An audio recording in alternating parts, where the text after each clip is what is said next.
All right, guys. So when Ronald Reagan got shot, of course he survived, but he had a polling bump of 22 points.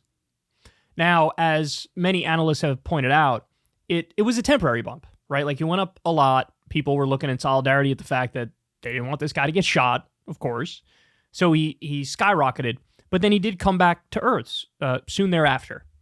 But it was that precedent and the way the Trump shooting unfolded where my interpretation was, oh my God, he's going up in the polls.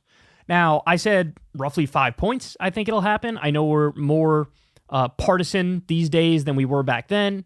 There's not as much of a sense of like national unity, but for sure, I think he's going to go up in the polls. Well, guess what? There's been zero indication of that happening. Zero. There was a tiny bump in Trump's favorability, not necessarily post-shooting, but more post-RNC speech. It could be a mix of the shooting and the RNC speech, but he was at 32% favorable, and he shot all the way up to 40% favorable, which is still, by the way, I think below where he was in 2016 when he was running for president. So, in other words, look, I got to give credit. Crystal, me and her were talking about this, and she said to me, I really don't think he's going to get a bump from the shooting. And I was like, what? I was like, what planet are you living on? How could you? The way everything unfolded, it grazed his ear. He went down, he came back up, put his fist in the air. Like, of course he's going to get a bump. Turns out, as of right now, I've seen no evidence yet of a solid bump. The best you could argue is after the shooting and the RNC speech, 7-point bump in his favorability, but that actually hasn't translated to, oh, he got a bump of X number of percentage points for the actual election. Okay? So, really not much evidence of it. Now, my analysis of the RNC speech was, honestly, I think the first 25, 30 minutes was good. Like, he went out there, he walked everybody through step by step, what happened at the rally where he got shot, what was going on in his mind, etc. And I was glued to my seat, bro. I was listening to every word, hanging on every word. But he made the mistake of not ending the speech after 30 or 35 minutes. He could have had that, done a little thing about national unity, say, we're going to make America great again, and I'm going to cut taxes and secure the border, whatever, and then end it. He couldn't bring himself to do it. So first 30 minutes was definitely an A. And then after that, he slowly just tank. And it ended up being the longest convention speech in history.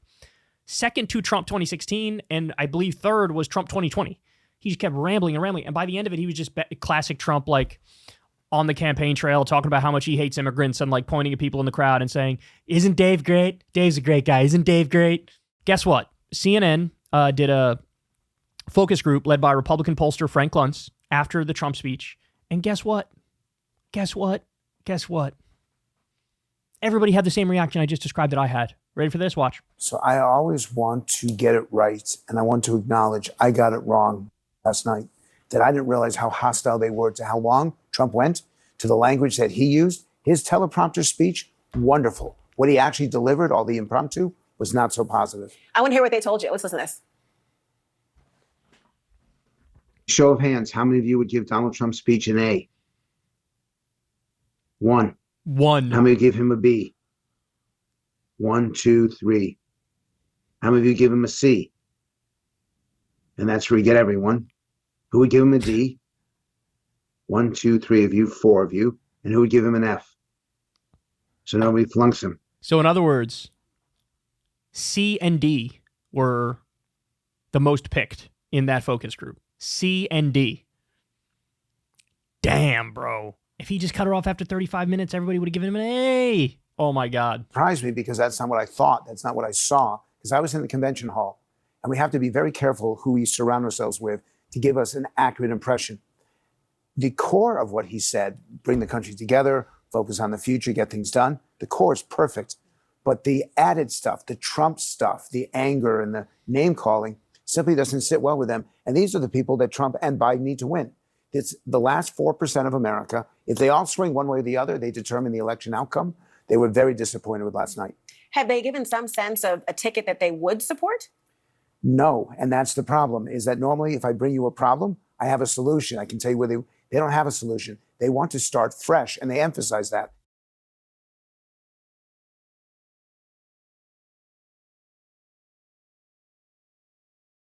like the politics of today. They don't like the yelling and screaming. They're looking for unity. They're looking for what Donald Trump promised but failed to deliver last night. And I do acknowledge that I didn't hear it, but I hear it now. So in other words, Frank Luntz, in the wake of the RNC speech, thought Trump was going to get a big bump because the speech was amazing and this and that. And then he actually did the focus group and he was like, whoa, I was wrong. I was at the RNC. I was feeling the vibe of the room.